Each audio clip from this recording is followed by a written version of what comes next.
agradecer ao professor Edmar pelo convite, né?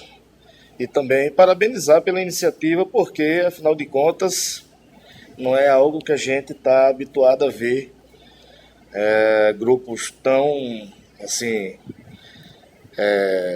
seletos e especialistas em uma determinada área se abrir para ouvir, né, gente que trabalha em outras frentes, em outras especialidades. Então, isso demonstra um interesse naquilo que já vou falar de cultura geral, de formação de uma cultura ampla, e isso é realmente louvável, né?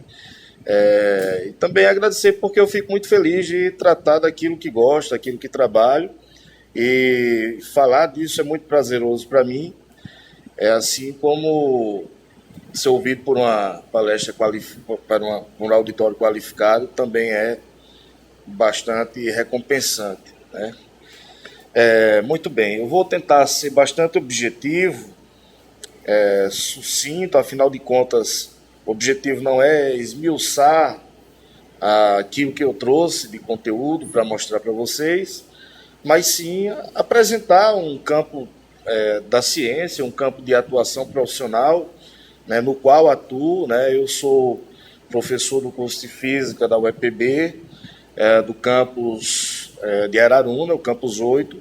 Sou licenciado em Física, mestre e doutor em Ensino de Ciências, nessa linha de pesquisa de História e Filosofia da Ciência, e é sobre isso que eu vim falar aqui para vocês na tarde de hoje. Desde já, deixo todos à vontade para fazer qualquer interrupção, podem, tiver alguma dúvida ou quiser intervir, fiquem à vontade, tá certo? Para que a gente tenha uma conversa bem prazerosa e frutífera. Muito bem, também depois desse evento, vocês também fiquem à vontade para fazer contato por e-mail, para pedir alguma referência bibliográfica, por exemplo, alguém tiver uma curiosidade, né, quiser trocar uma ideia, também está aqui o meu contato, eu posso inclusive depois passar esse material para o professor Edmar, que pode compartilhar aí com vocês. A História e Filosofia das Ciências é um campo de conhecimento especializado que tem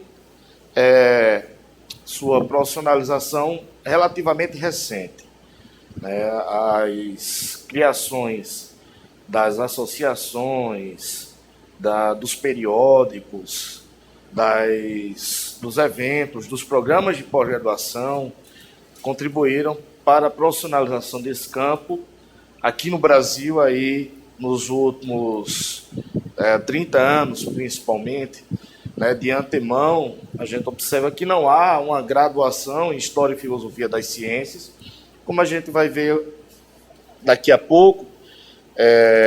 A História e a Filosofia da Ciência, ou simplesmente, no primeiro momento, a História da Ciência, não é a junção pura e simples da história com a ciência, né? Ou a HFC, História e Filosofia da Ciência, do mesmo modo, não é a junção pura e simplesmente da história, da filosofia e da ciência.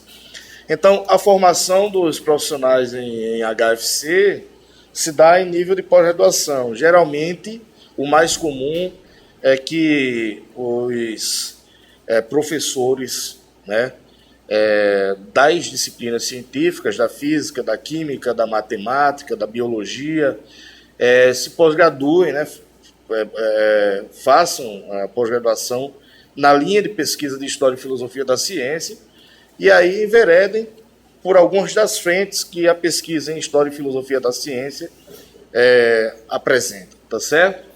Então, eu vou dividir a minha fala aqui em 3 partes. Eu vou falar um pouco sobre a importância da HFC, da História e Filosofia da Ciência. Vou falar um pouco sobre a HFC propriamente dita e vou finalizar com um exemplo de estudo de História e Filosofia da Ciência, tá certo?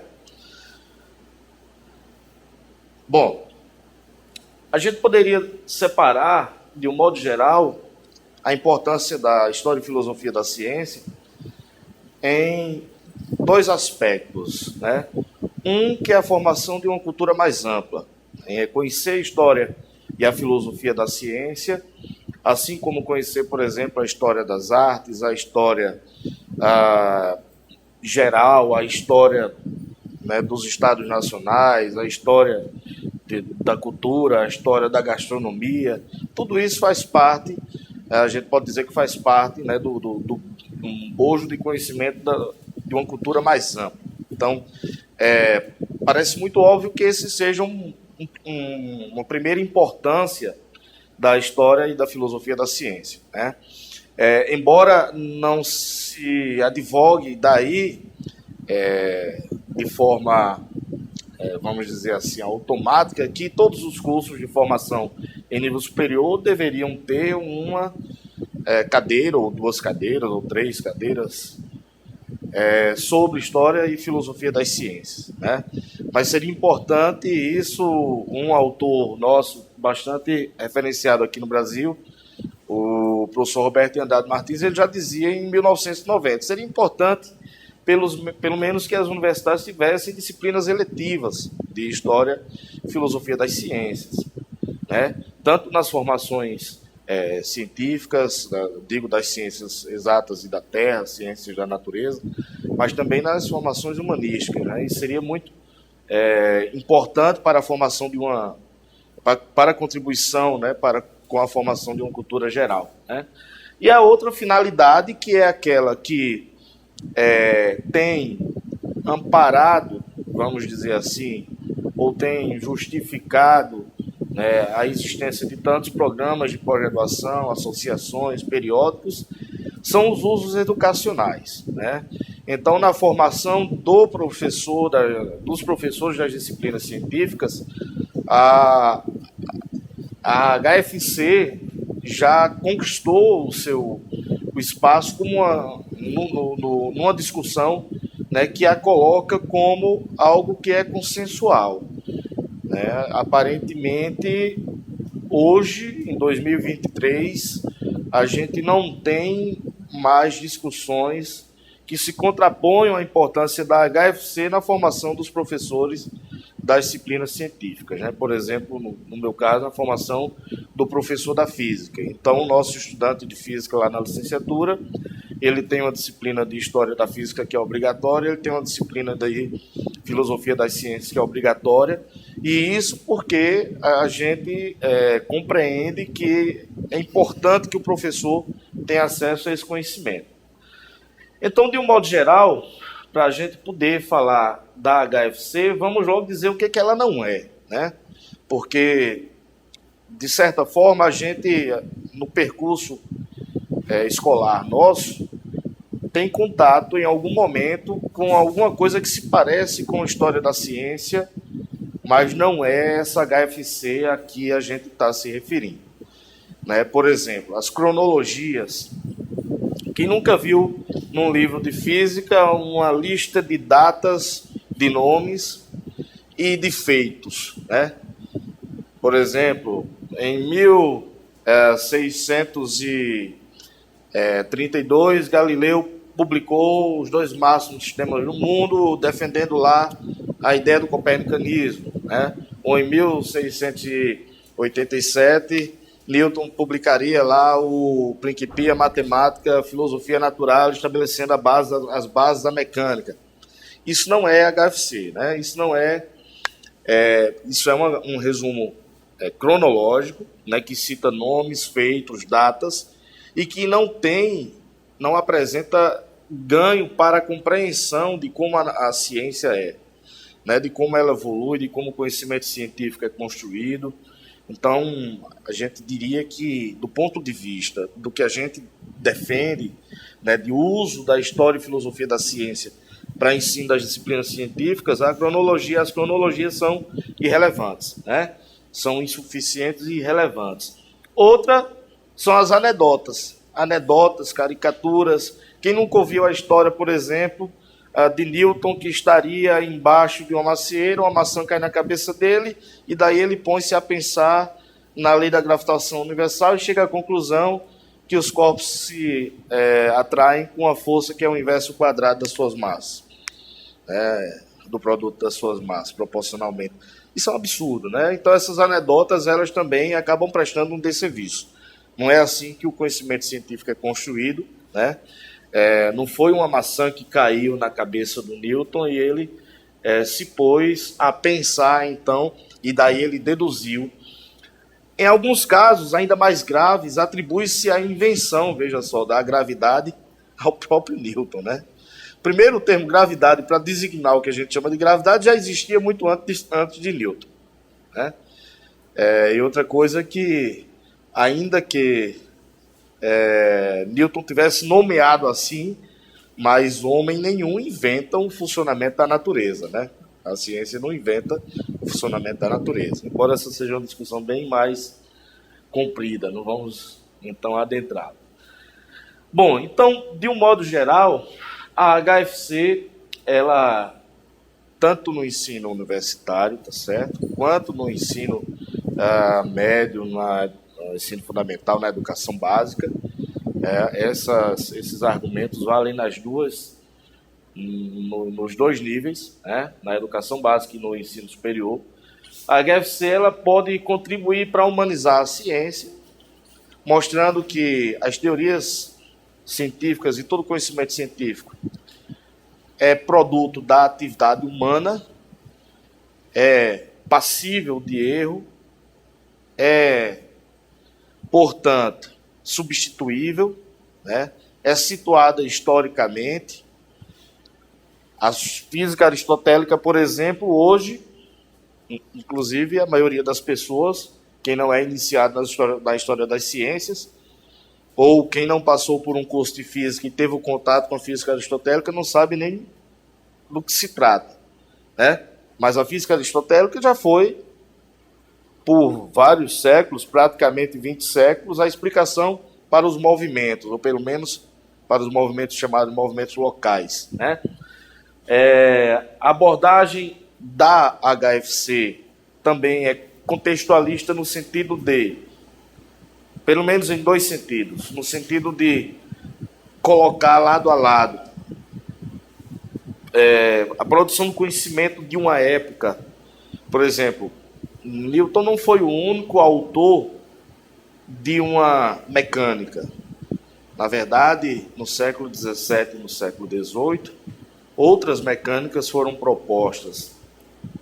Algumas também sobressaíram, inclusive, até hoje são estudadas nos cursos de física, né?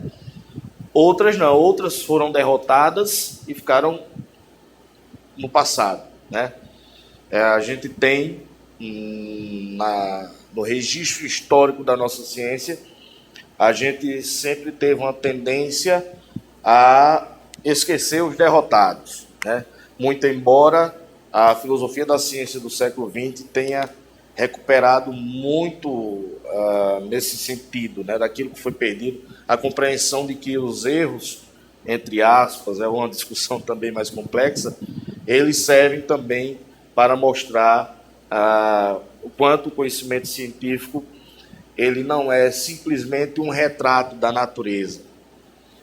Há muito mais na adoção de uma teoria do que simplesmente a adequação da teoria àquilo que a natureza expõe, ou a adequação empírica, como a gente chamaria.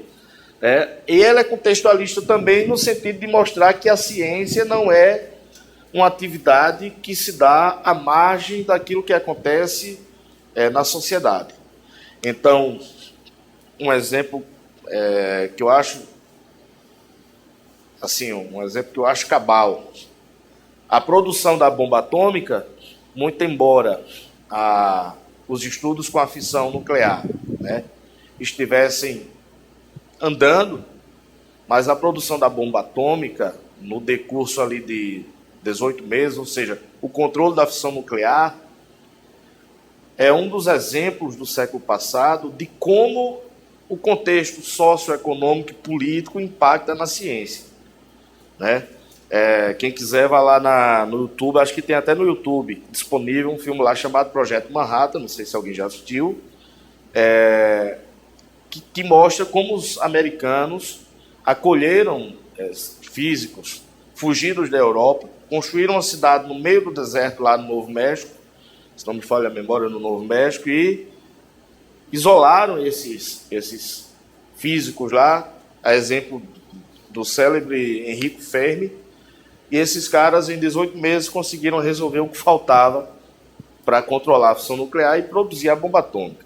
Então, é contextualista também nesse sentido, de que as questões políticas, socioeconômicas, elas interferem na ciência. A ciência não é desenvolvida em um outro mundo, ela é desenvolvida nesse nosso mundo, como um trabalho, como outro qualquer, né? A HFC contribui para uma abordagem interdisciplinar, por exemplo, na medida em que permite você fazer, imbricar uma abordagem do conteúdo da ciência com a abordagem do conteúdo da história, com a abordagem do conteúdo da filosofia, com a abordagem do conteúdo da geografia, enfim. Ela também contribui para essa interdisciplinaridade. Uma outra perspectiva, uma outra importância da HFC também, é que ela permite compreender algumas daquilo que a gente chama de concepções espontâneas dos estudantes. É aquela concepção prévia que o estudante chega na escola ou na universidade, que ele detém, e que mostrou-se, muitas vezes, identificada com uma concepção que foi superada na história da ciência.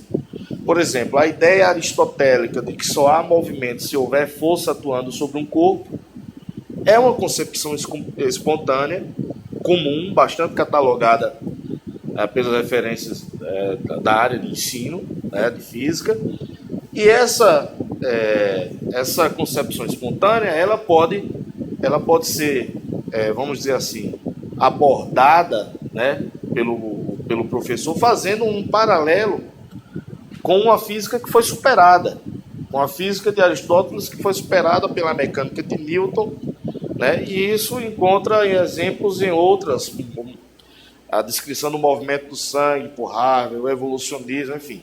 Há uma série de outros paralelos que podem ser feitos entre a concepção espontânea que o estudante traz, que ele detém, e aquilo que, em algum momento na história da ciência, era a compreensão que se tinha e que foi superada. A outra coisa é que, na medida em que, por exemplo, serve para se abordar essa questão das concepções espontâneas, a HFC também contribui para elementos de didáticas das ciências, ou seja, a discussão, vamos dizer assim, de como ensinar a disciplina científica, E, por fim, uma outra importância relevante é que a história e filosofia da ciência contribui para uma melhor compreensão da natureza da ciência, de como o conhecimento científico é construído, de como ele é superado, substituído, a sua falibilidade, a sua inserção num tempo histórico, o trabalho dos cientistas, o papel que as hipóteses desempenham, mas também que as crenças, por exemplo, crenças metafísicas, ou seja, aquilo, vamos dizer assim, que não tem um fundamento nessa nossa ciência, mas que, num contexto que a gente chama de contexto da descoberta, que é anterior ao contexto da justificativa, o cientista lança mão para produzir um insight, ou um outro termo que a gente usa, uma abdução. Muito bem. Então quer dizer que só tem vantagem na HFC? Não. Muitas críticas foram apresentadas, elas foram, no meu entendimento, acho que muita gente compreende da mesma forma, elas foram devidamente retrucadas, por exemplo, o Thomas Kuhn, que aparece aqui na imagem, quando publicou um importante livro, A Estrutura das Revoluções Científicas, em 1962, ele disse, ele observa, embora ele advogasse a história, o uso da história e filosofia da ciência, e ele é um dos mais importantes filósofos da ciência do século XX, que diga-se de passagem, foi um século da filosofia da ciência, né? Um século de uma explosão de trabalhos em filosofia da ciência, ele vai observar que, de fato, estudar a história e a filosofia da ciência pode enfraquecer a convicção científica que o cientista em formação precisa ter, entre aspas, dogmática, né? Inquestionável. Então ele está dizendo o seguinte, olha, ele vai dizer na sua teoria que o cientista é formado desde a graduação, a pós-graduação, o trabalho profissional dele nas instituições de ensino, nas instituições de pesquisa, né? Ele é formado dentro de um paradigma. Ele tem que olhar para aquele paradigma e não questionar as bases epistemológicas, ou seja, do ponto de vista de produção do conhecimento, as bases filosóficas, as bases do ponto de vista também, né, teórico, né, a não ser que aquele paradigma esteja vivendo o que ele chama de crise, né, por acúmulo de anomalias, de perguntas que o paradigma não consegue responder, como, por exemplo, a mecânica de Newton não dava conta de movimentos em velocidades comparáveis à da luz. Então, essa é uma crise que a mecânica de Newton não vai superar, e aí a gente tem o surgimento de uma nova mecânica, comumente chamada mecânica de Einstein, né? Mecânica relativista. Então, essa questão do enfraquecer as convicções é uma crítica que pode ser contornada, primeiro, da seguinte maneira, né? Na educação básica, quando a gente está lá formando o professor e a gente vai dizer para ele, olha, na educação básica, você não vai treinar cientista, você vai apresentar a ciência para o estudante. Então você vai apresentar a física para ele, e a história e filosofia da ciência pode tornar a física mais interessante. É uma coisa, né? Na formação em nível superior, onde a gente está formando profissionais, potencialmente futuros cientistas, né? Também pode-se dizer o contrário, que pensar, refletir sobre as bases inclusive as bases epistemológicas da disciplina científica, pode ser instigante e também elucidativo para o cientista, que não se resuma a um mero operador de teoria, né, vamos dizer assim. Tem uma história curiosa sobre isso. O Feynman, né, o Richard Feynman, célebre físico americano, ele disse uma vez, numa palestra, que ele disse assim, tinha uma centopeia, né? A centopeia estava andando ali, um monte de perna que ela tem, um sapo malandro pula na frente dela, centopeia, você não se atrapalha, né? Andando com tanta perna. Ela parou para pensar e não conseguiu mais andar, né? Ele estava fazendo um paralelo com isso. O cientista profissional, o Feynman queria dizer, né? Ele não deve se preocupar com filosofia da ciência, né? As outras críticas é que, seja no nível superior, ou principalmente na educação básica, não é possível apresentar uma boa história da ciência. Então, os críticos vão dizer que só é possível apresentar uma pseudo-história, que é aquela história feita de recortes, uma história que é parcial, uma história que não capta a complexidade toda de uma época, de uma elaboração de uma teoria, né? Ou então, a outra crítica vai dizer que há uma tendência a se fazer uso da quase história, né? Ou seja, uma história enviesada. Uma história enviesada para tentar apoiar um ponto de vista metodológico, filosófico, né? Por exemplo, no início do século passado, na década de 30, os autores neopositivistas, né, do Círculo de Viena, eles faziam uma leitura da ciência que era enviesada para a concepção positivista de ciência que eles tinham. Eles eram empiristas, eles eram neopositivistas, porque o positivismo é um movimento anterior que surge lá na França com Auguste Comte, e eles vão recuperar o empirismo que o positivismo carregava, vão recuperar a exaltação da ciência e vão dizer que até a própria filosofia precisava ser uma filosofia científica. Então, a filosofia também deveria somente se referir àquilo que tem existência empírica, né? Então, eles querem excluir a metafísica, ou tudo que eles rotulam de metafísica, da filosofia, e só admitir uma filosofia científica. Bom, esse movimento também teve seu auge e teve seu declínio, né? As coisas se tornaram bem mais complexas de lá para cá, mas aqueles autores, aqueles filósofos lá do Círculo de Viena, a leitura e a apresentação que eles faziam de episódios da ciência era uma leitura enviesada para sustentar a visão de ciência que eles queriam defender, né? Vocês podem pesquisar um filósofo, esse era do Círculo de Berlim, que são contemporâneos e vão dialogar. O Karl Hempel, ele vai escrever sobre a febre puerperal, né, a febre do parto, lá um episódio histórico de um cara chamado Sam Lewis, foi um cara que passou perto de descobrir o papel infeccioso dos micro-organismos, né? Mas era um péssimo cientista, embora fosse um cara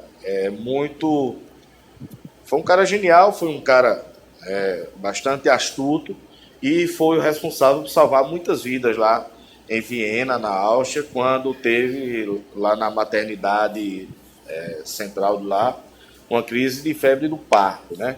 E aí o Karl Hempel vai relatar esse episódio e é interessante porque é um caso muito nítido de um relato enviesado para sustentar uma concepção de trabalho científico que os neopositivistas tinham. Uma outra dificuldade, a crítica também é apontada, é a inserção no currículo. O currículo não tem espaço, né? Física geral, lá na universidade, tem 4 horas por semana, como é que a gente vai colocar? Então, o que se argumenta aí é que a história e a filosofia da ciência não deve ser o conteúdo propriamente dito, mas deve ser a forma, né? Ele deve estar atravessado, ele deve ser a metodologia, né, de apresentação do conteúdo propriamente dito. Muito bem. Então, sobre a HFC, seria então a história e filosofia da ciência, a junção dessas três coisas, a soma, história, filosofia e ciência?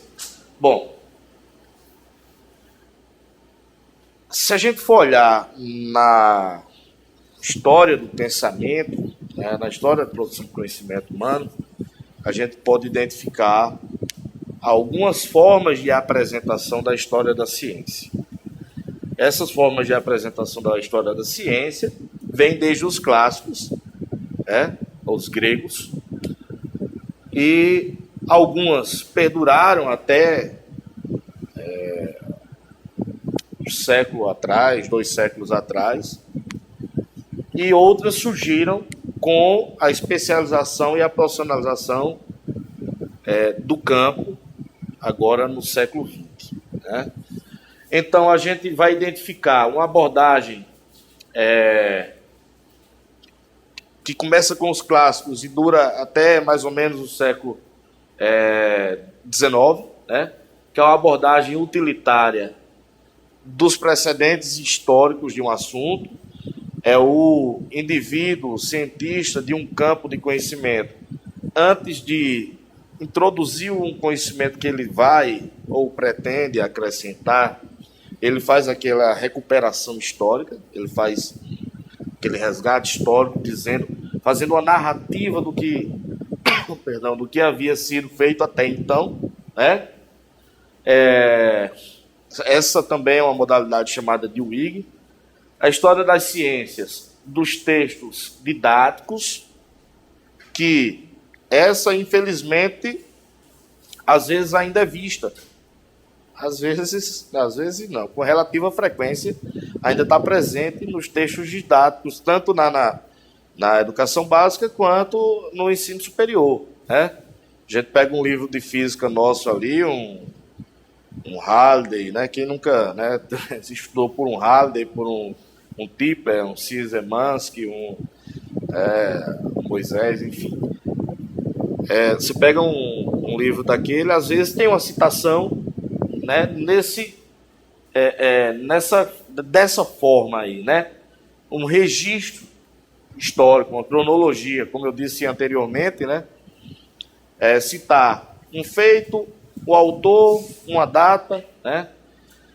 Um outro perfil também de abordagem da história da ciência são as biografias.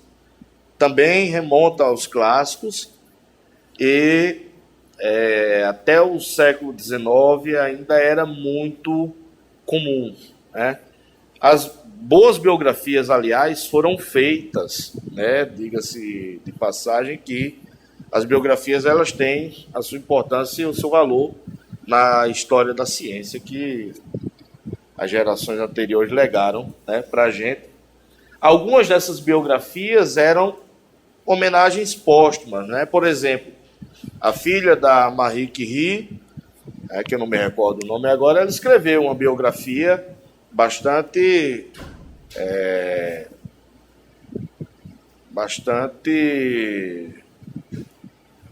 cheia de homenagens, né, fugiu a palavra, cheia de homenagens à mãe, né, Marie Curie.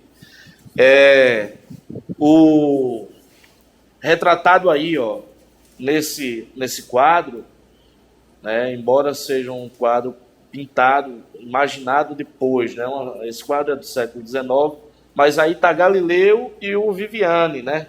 E o Viviani era um amigo muito próximo de Galileu e também vai escrever uma importante biografia do Galileu, né? A história dos filósofos. Essa história dos filósofos, ela também ela tem origem, pelo menos, com Aristóteles, porque Aristóteles talvez Aristóteles que, sendo resgatado no Renascimento, né?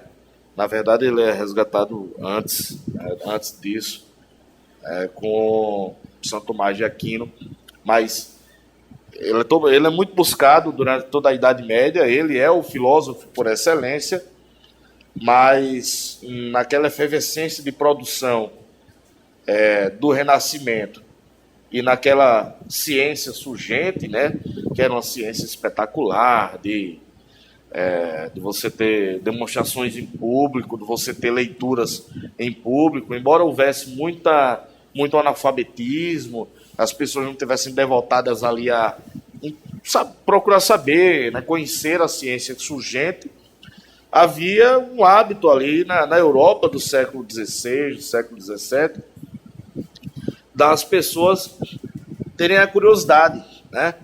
Então, era comum, no final da tarde, o farmacêutico, ou o professor, né, alguém que tinha instrução, tinha leitura, ler obras da ciência, da natureza, que estava ali em efervescência, para as pessoas, né, no círculo ali.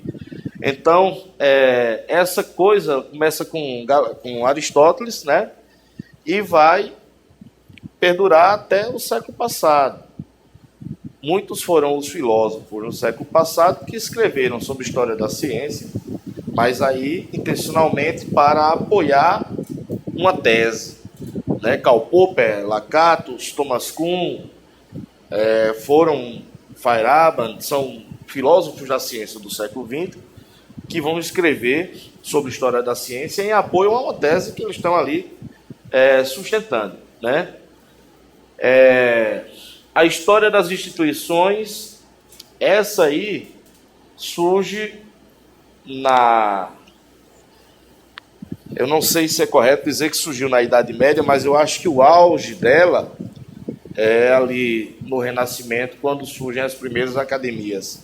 de ciências, porque as academias de ciências, como a Academia de Paris, a Academia Real Inglesa, como a Academia de Latimento da Itália, essas academias elas tinham secretários que eram responsáveis por escrever a memória da academia, né? Então eram como se fosse, vamos dizer assim, eram anais da academia, né? Era mais do que isso, eram atas das reuniões que a academia realizava e que resultava em compartilhamento de conhecimento científico que estava ali sendo produzido. Uma outra modalidade, a história das disciplinas, essa também remonta aos clássicos, né? E vai ter uma vida bastante longa, que é você escrever, que era o historiador, né, o escritor da história da ciência ali, escrever sobre a história de uma disciplina, né? Galeno, por exemplo, lá na Grécia, escreveu sobre a medicina, né? Então, era uma forma de coligir, né, compilar ali todo o conhecimento que existia no âmbito de uma disciplina. Outra modalidade, as bibliografias e textos. Você, inclusive, se serve hoje de bons materiais produzidos dessa forma, né, que são como se a gente... Vamos fazer um comparativo hoje, uma analogia com o nosso estado da arte. Hoje em dia se fala muito em estado da arte, que é uma revisão bibliográfica sobre uma área de pesquisa, né, que tem por característica ser extensa, considerar tudo o que de melhor se produziu naquela... Então essas bibliografias e textos eram produzidos dessa forma. Era o melhor que havia do conhecimento de um determinado campo ali, produzido como texto de referência, né? Como texto de referência que indicasse para o leitor onde encontrar um determinado assunto, né? Aí no século XX, com a história da ciência cada vez mais complexa e cada vez mais imbricada com a filosofia da ciência, aí a gente vai ter os estudos pontuais. Então, a partir do século XX, a gente passa a ter periódicos de história e filosofia das ciências, onde os estudos que são mais pontuais, né, que são de episódios históricos, como a gente costuma chamar, que demandam uma pesquisa mais profunda, mais exaustiva, muitas vezes em documentos que precisam ser lidos, os seus originais, são as chamadas fontes primárias, em outros idiomas. Às vezes, como todo idioma evolui, né, como toda língua evolui, tanto a língua falada quanto a língua escrita, há esse trabalho de trazer as ideias que foram escritas para uma compreensão, né, mais moderna. Então, aí são né, formas de apresentação da história da ciência, né?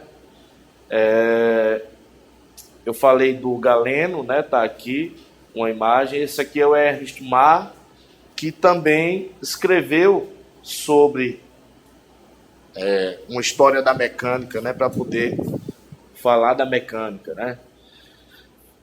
No século XX, então, o que vai acontecer? As críticas à ciência, o que é ciência, a origem europeia da ciência, o desprezo de outras formas de saber que poderiam ter sido considerados também como ciência, os efeitos da ciência na vida das pessoas, né? A gente lembra que já no século XVIII, o Rousseau, Jean-Jacques Rousseau, ele escrevia sobre as ciências e as artes, e ele questionava, né, as ciências, o avanço das ciências e das artes, né, trouxe mais felicidade para o homem é mais feliz. Então já existia uma crítica crescente à ciência, né? Por que determinado conhecimento é científico, por que outro não, por que não se fala, por exemplo, do Isaac Newton, que era alquimista, né? Do Francis Bacon, que foi um importante filósofo para o surgimento da ciência moderna ali no século XVI, que era um cara que era apegado à magia, né? que tinha umas qualidades que a gente olharia e esse cara não pode ser um cara da ciência, né? Ou então por que a astrologia e a astronomia, né, conviveram juntas, em que momento se separam e como é essa separação e por que a astrologia foi relegada a um... Então essas questões elas começaram a demandar críticas mais qualificadas, né? Aí você tem o problema com os avanços da química do início do século passado, né, da física nuclear. Você tem ali radioatividade, né, nociva ao homem, embora no início se vendesse pó radioativo como se fosse, né, blush, chama blush, passar aquilo que passa no rosto lá. Então, essas questões começaram a suscitar uma crítica mais qualificada, né? Então, a fragilidade teórica daquela história da ciência até então praticada começa a se mostrar. E aí o que a gente vai ter? Algumas questões sensíveis vão impor a necessidade de uma reflexão filosófica, né? Qual é o efeito, por exemplo, do contexto social, né, sobre a ciência, sobre o trabalho do cientista, né? Essa passa a ser uma abordagem que a gente vai chamar de externalista, né? E a outra abordagem, contrária à externalista, é a internalista, que vai considerar um ponto de vista interno à elaboração das teorias, ou seja, as questões de ordem lógica, metodológica, né, de elaboração das teorias científicas. A percepção de que a gente vinha cometendo reiteradamente um anacronismo, porque a gente olhava para a história da ciência com os olhos. Anacronismo é você olhar com os olhos de hoje, né, e contar a história dos vencedores e desprezar os perdedores, não entender no contexto como é que uma teoria se sobressaiu à outra, né, concorrente. Enfim, essas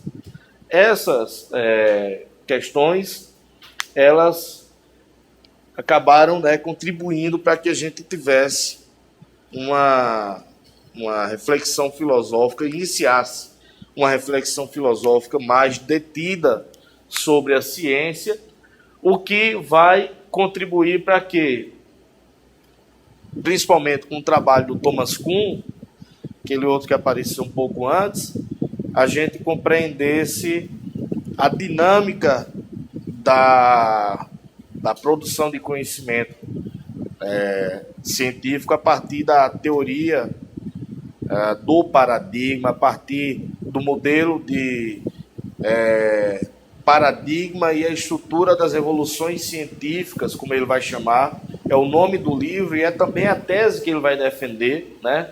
Eu não vou entrar em detalhes com relação a isso, mas a consequência é que a gente passou a entender que a ciência não é cumulativa e linear, ou seja, o conhecimento científico não é como uma parede que você vai colocando tijolo e vai subindo a parede, que ao longo da história, muitas vezes, a gente deu uma guinada no sentido contrário, no sentido diferente daquilo que a gente estava indo. Então, o conhecimento não é cumulativo e linear, né? Não tem um gráfico aqui do conhecimento versus tempo aqui, e a gente só progride no conhecimento. Chega um momento em que a gente abandona uma concepção de mundo, como abandonamos a mecânica aristotélica, para abraçar um novo paradigma, que é a mecânica newtoniana. Então, essa foi uma consequência, uma das, né, consequências da imersão na filosofia, que vai agora subsidiar o conhecimento histórico da ciência, né? Então, mais do que nunca, a frase lá parafraseada pelo Henri Lakatos vai fazer sentido, né? A filosofia da ciência, a história da ciência, sem a filosofia da ciência, é cega, e a filosofia da ciência, sem a história da ciência, é vazia. Então, você vai ter duas disciplinas agora que vão se imbricar em definitivo, né? Muito bem, então agora, a gente já passando do tempo aqui, vou tentar ser bem célere aqui, mostrar um exemplo de estudo da história e filosofia da ciência, que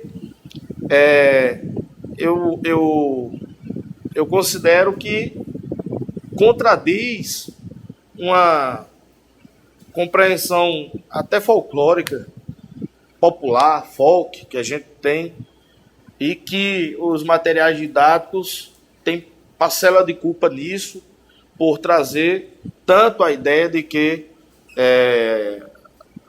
por exemplo, teve um cara que foi o Copérnico, e o Copérnico se opôs à visão, né, geocêntrica do mundo, do universo, com a Terra no centro, e ele fez isso por entender que era mais racional pensar que, na verdade, é a Terra que se move e o Sol que estaria imóvel, né? Quando, na verdade, Copérnico era tão antigo quanto os próprios clássicos, né? Copérnico não é por uma razão empírica, não é por uma razão de observações, já que o modelo de Ptolomeu se adequava muito à observação do céu. São por outras razões, inclusive metafísicas, que Copérnico vai propor, né, que é o Sol que é imóvel e a Terra que se move com os demais planetas em torno do Sol. E aí vem Galileu e peita a igreja. Normalmente é essa a narrativa, é assim que os livros trazem. Galileu, o cara que foi condenado, né, que passou os últimos anos de vida em prisão domiciliar, porque foi contra a igreja. As coisas são muito mais complexas do que isso, e a história e filosofia da ciência é para mostrar isso. E um episódio mais importante do que a própria condenação de Galileu, talvez sobre o ponto de vista do ímpeto de Galileu em defender o copernicanismo, foi a primeira advertência que Galileu sofreu. A primeira advertência que Galileu sofreu, em 1616, pelo cardeal Bellarmino, foi um momento em que Galileu estava ali mais entusiasmado, né, com a defesa do copernicanismo, sem ainda ter chegado às ideias que ele colocaria depois, em 1632, no livro mais célebre da defesa do copernicanismo dele, que é sobre os dois máximos sistemas do mundo, ptolomaico e copernicano. Então, esse momento em que Galileu é advertido, ele pode ser utilizado para mostrar como a ciência, um exemplo, né, de como a ciência funciona, dos entraves que existem ao progresso do conhecimento científico, das relações entre o meio social, o externo, as relações políticas, o poder e o fazer científico, né? De maneira que eu vou rapidinho aqui mostrar esse episódio para vocês, como forma de ilustrar o que eu vim até aqui colocando, né? Bom, Galileu, 1564, 1642, é um episódio dos mais... um personagem, dos mais estudados na história da física. É um personagem que produziu bastante, que deixou muita obra, essas obras já foram bastante estudadas por filósofos e historiadores da ciência, né? Tanto que há uma discussão no campo filosófico se Galileu era de fato um empirista, como normalmente os livros didáticos pintam, né? O cara que fazia experimento, né? O cara que ia perguntar a natureza, ou se ele era mais racionalista e muitos dos experimentos que são atribuídos a ele não foram realizados, se ele é um continuista dos saberes da física da Idade Média, ou se ele é de fato um revolucionário, né? Ele vai descontinuar. Então a gente tem autores como o Pierre Doren, o Alexandre Corrêa, para citar dois dos mais importantes, entre outros, que vão discutir essas leituras da obra de Galileu, né? A partir da obra de Galileu, esses autores, no início do século passado, eles traçaram perfis diferentes para o mesmo personagem. E eles vão argumentar em função, em defesa dos seus pontos de vista, né? Mas, apesar disso, há muita desinformação a respeito de Galileu, principalmente nos materiais institucionais, nos livros didáticos, né? Bom, chegando à história da primeira advertência de Galileu lá com Bellarmine. Em 1610, na verdade em 1609, Galileu tem contato com um produtor de lentes e ele aprende a produzir o perspicillum, a luneta, né? E ele vai produzir a sua primeira luneta, inclusive vai produzir lunetas para vender, porque Galileu tinha perdido o pai, Galileu era professor em Pádua, a casa dele, que era uma casa grande, né? Ele tinha herdado do pai, que era músico, ele utilizava para abrigar os estudantes, e ele também era pago por aulas que ele dava, além de ministrar aulas em Pádua, ele atendia os estudantes também, né, nessa casa que era uma espécie de pensão, né?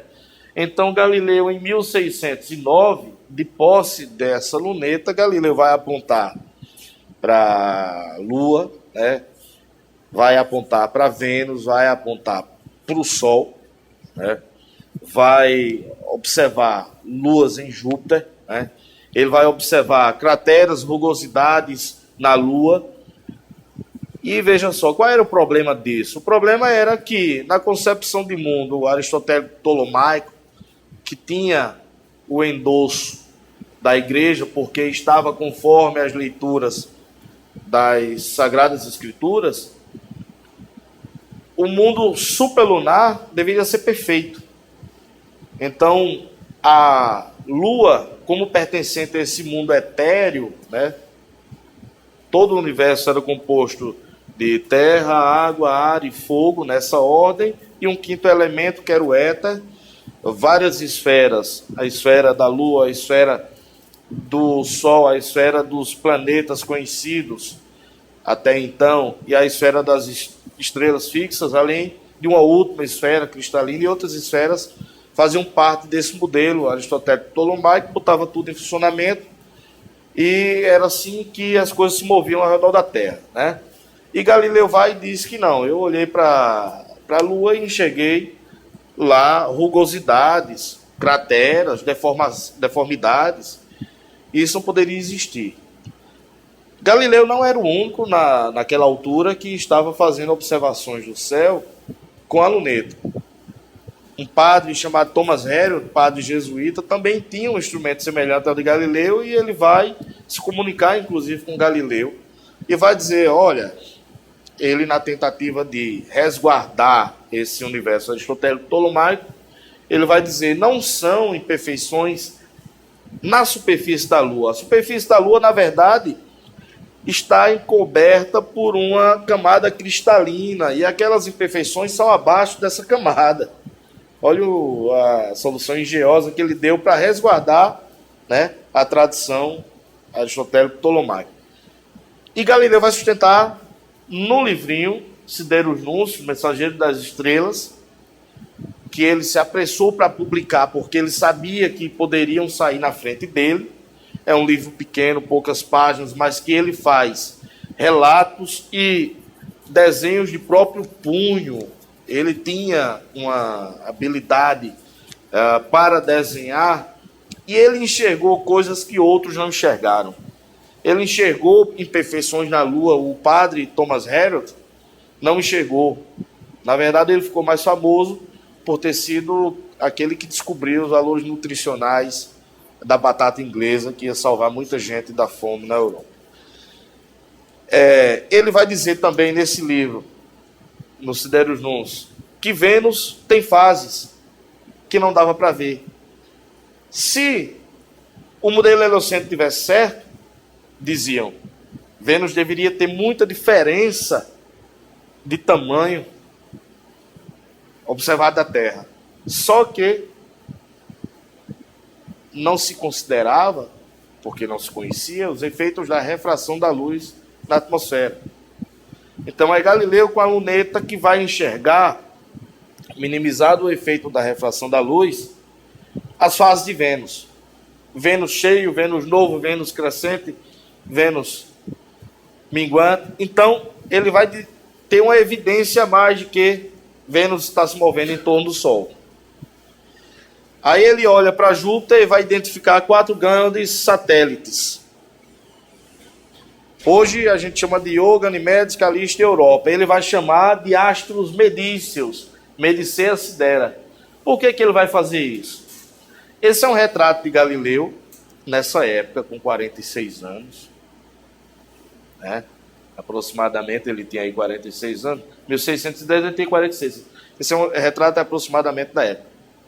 E Galileu reclamava muito de que tinha que dar muita aula em Pádua, tinha que produzir as lunetas, ele produzia o compasso militar, geométrico e militar, que inclusive ele foi o precursor, o inventor do manual de instruções, porque ele vendia o compasso com o manual. Então Galileu reclamava que faltava tempo para ele pesquisar, para ele mergulhar ali na ciência, né, na ciência da natureza surgente ali. E ele já tinha tentado ingressar para a corte da Toscana, mas não tinha conseguido.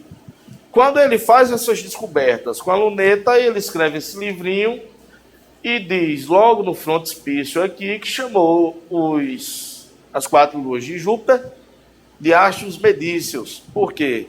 Ele dedica o livro num prefácio, que é uma bajulação típica da época, mas devidamente exagerada, ao Cosmo II de Médici, porque na época crescia o número de mecenas das ciências, como existiam os da arte.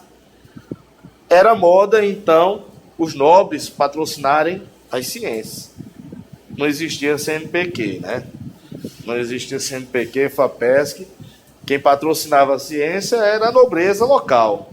Então, Galileu vai dedicar o livro ao Cosmo II de Médici, vai chamar as 4 luas de astros medíceos e vai agradar a tal ponto que o Cosmo II vai chegar para ele e vai dizer, o que você quer? Aí ele diz, eu quero ser astrônomo e matemático real. Aí ele está concedido. É quando Galileu, a essa altura da vida, veja, é como se fosse um concurso público, né?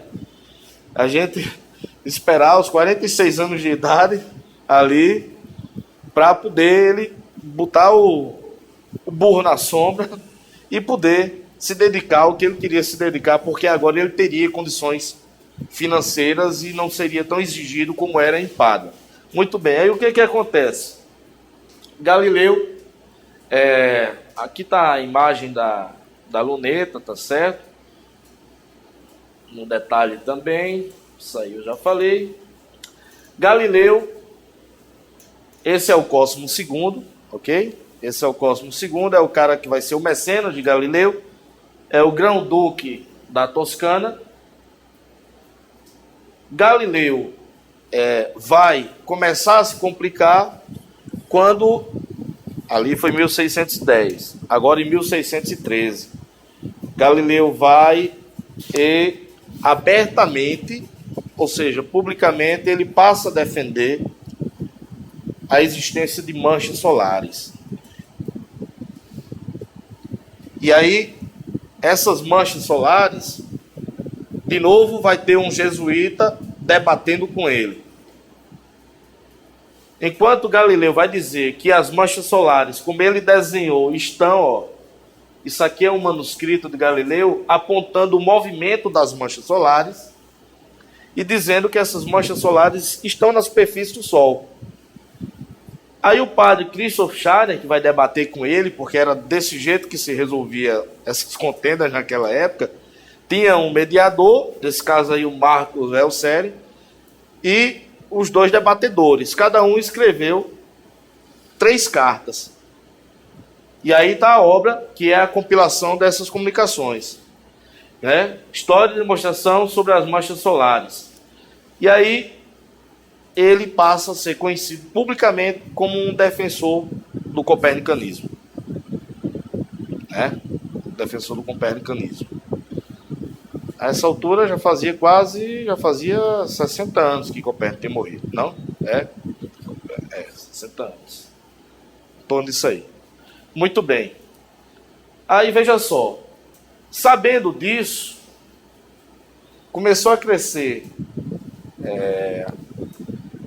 a oposição às ideias de Galileu, né?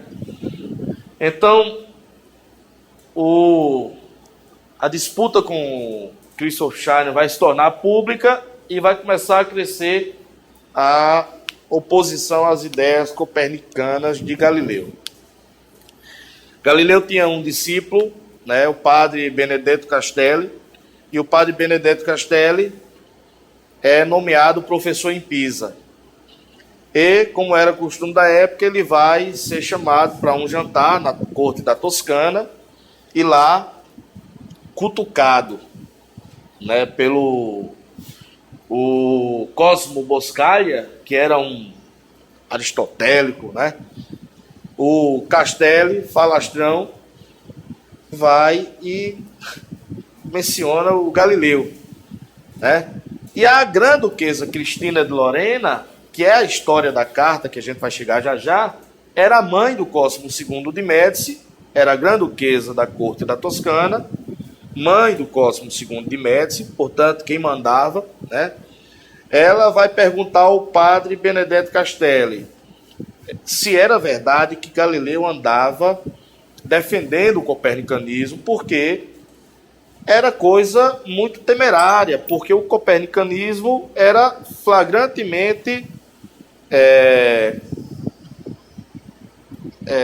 antagônico às Sagradas Escrituras. Notadamente numa passagem lá de Josué, que diz que Deus parou o sol no alto do céu para que o exército lá em guerra conseguisse vencer a guerra ainda de dia, né? Ainda sob a luz do sol. E como é que Deus poderia ter parado o sol, então, no alto do céu, se o sol for imóvel, como querem os copernicanos? Né? Então, Castelli se dá conta de que colocou Galileu numa fria, né?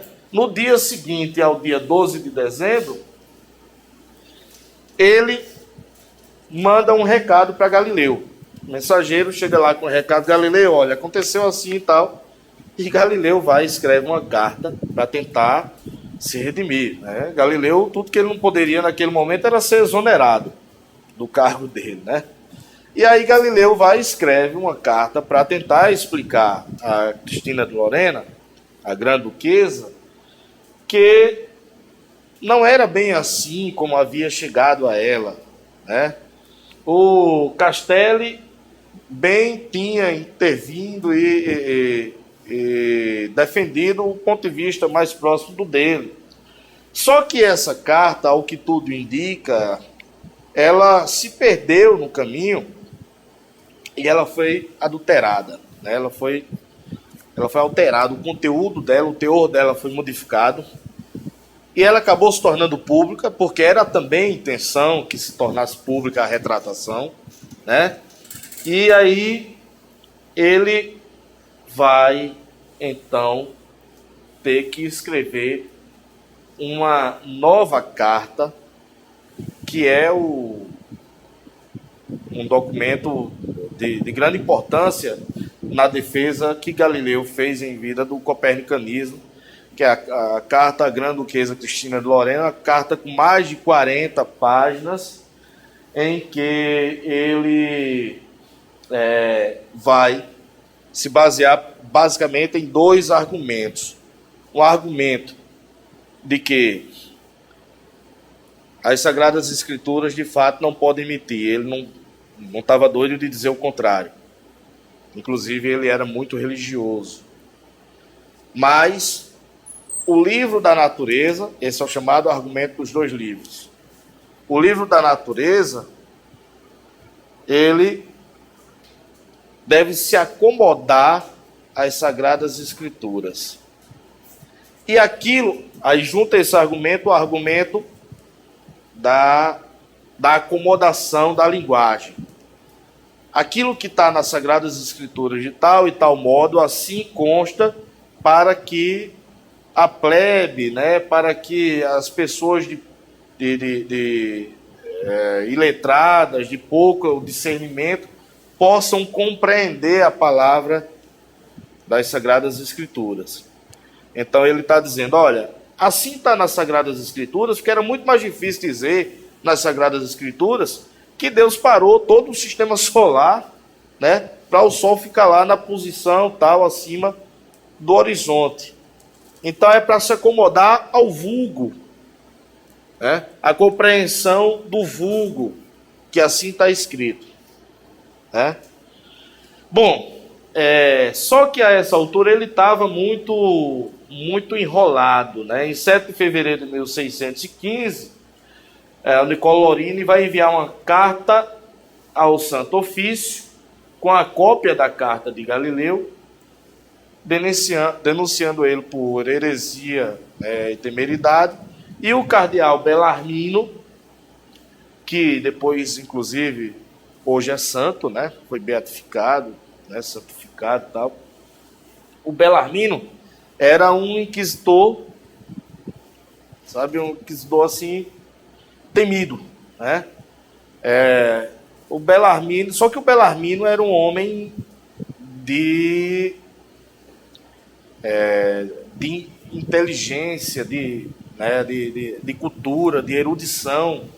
E o Bellarmino, ele vai, num primeiro momento, advertir verbalmente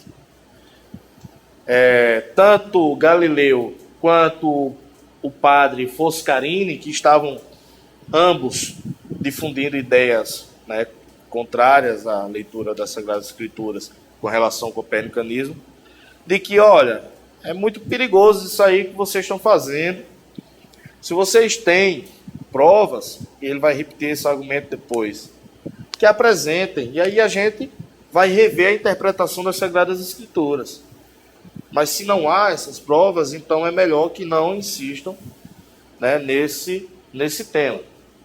E aí, Galileu vai preparar a carta que eu me referi, na tentativa de se retratar com a Grã-Duquesa Cristina de Lorena e evitar que a obra de Copérnico seja proibida pelo índex, né? E, infelizmente, ele não vai obter êxito. Em 24 de fevereiro de 1616, o copernicanismo foi condenado. Galileu teve que ir a Roma ouvir do próprio cardeal Bellarmino que ele não ensinasse, não propagasse, não defendesse, quovis modo, né, de modo algum, o copernicanismo. O resto da história, com relação à defesa do copernicanismo, a gente sabe.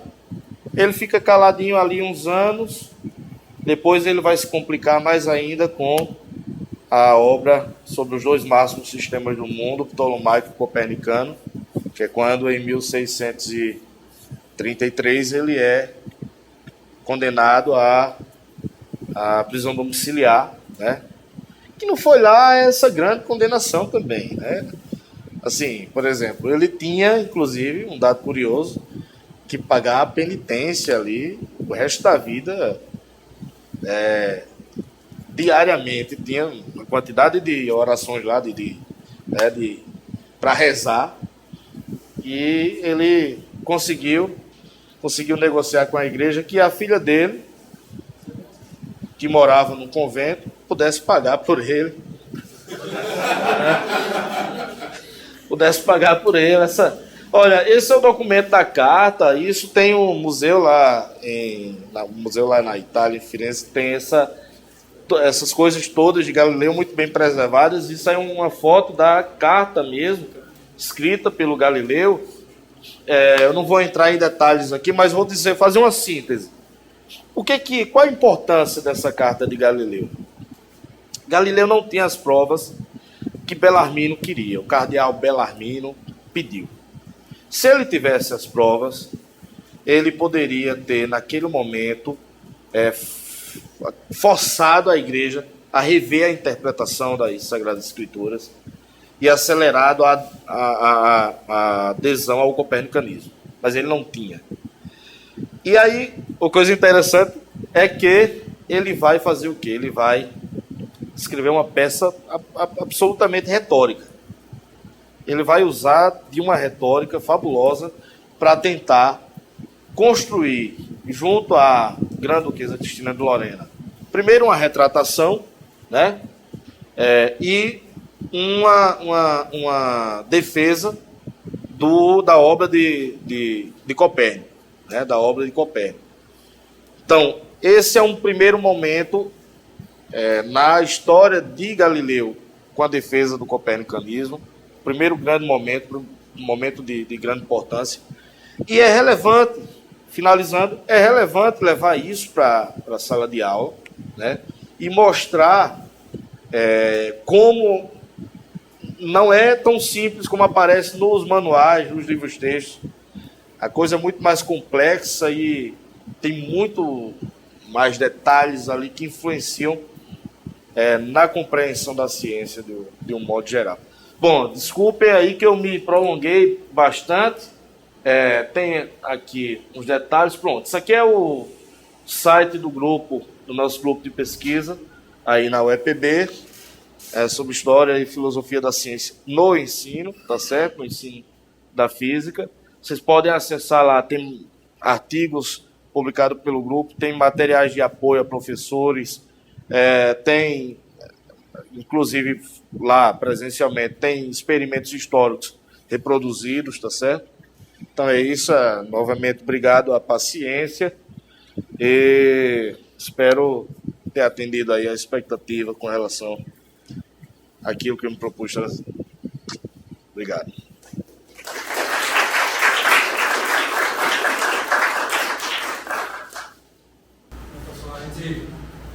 Obrigado, professor Camille.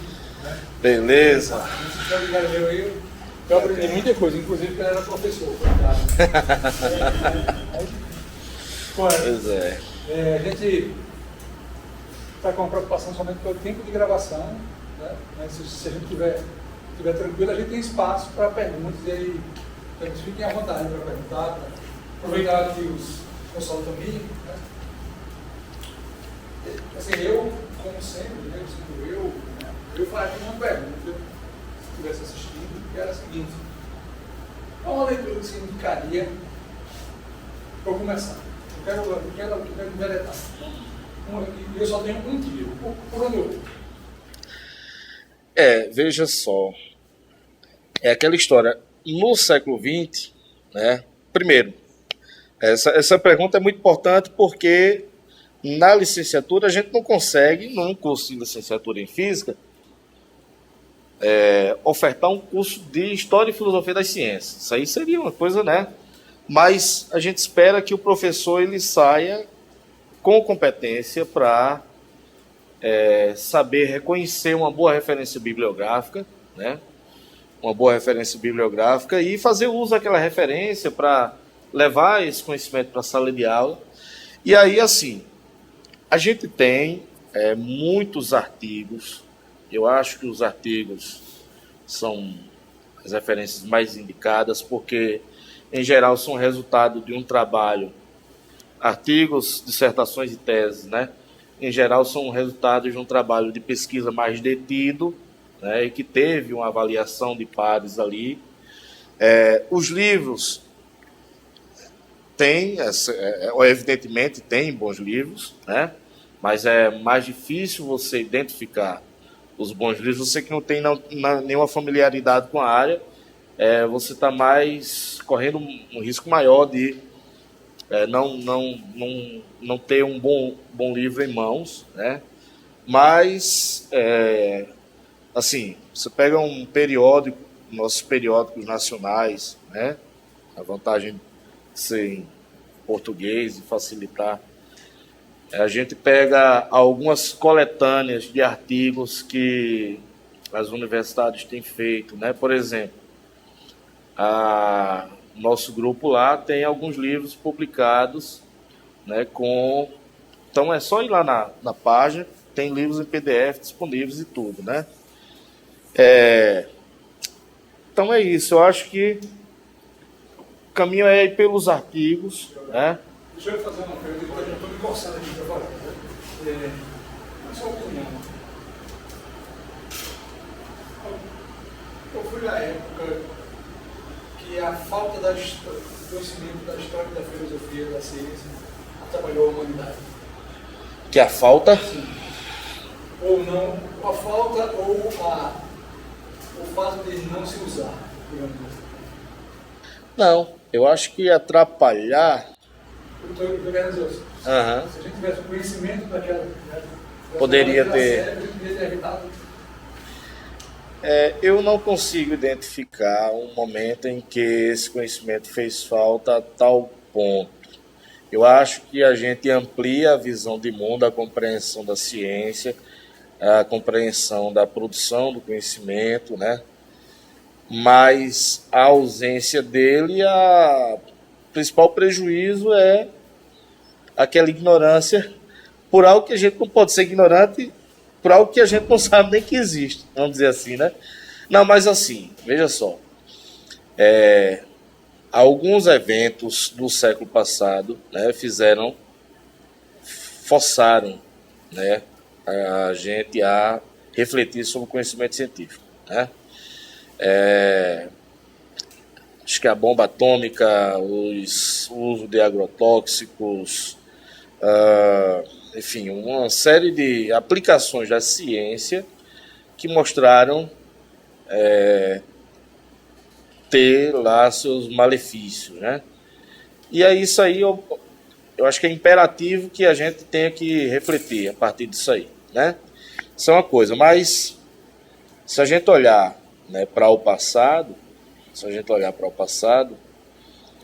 a ciência era praticada desde que a ciência moderna surge ali no século XVI, né? Ela é praticada a despeito da existência da filosofia da ciência, né? A história tem aquela finalidade de contar o que já se sabia, né? Era uma história que tinha o condão ali de recuperar o que já se sabia para dali seguir, né?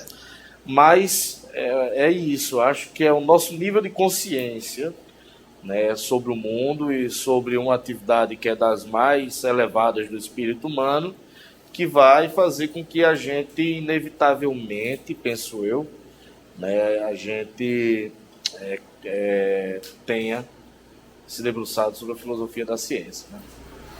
Professor, eu vou fazer o seguinte, eu vou interromper porque já está tarde, Tranquilo. agoniado para usar o WhatsApp.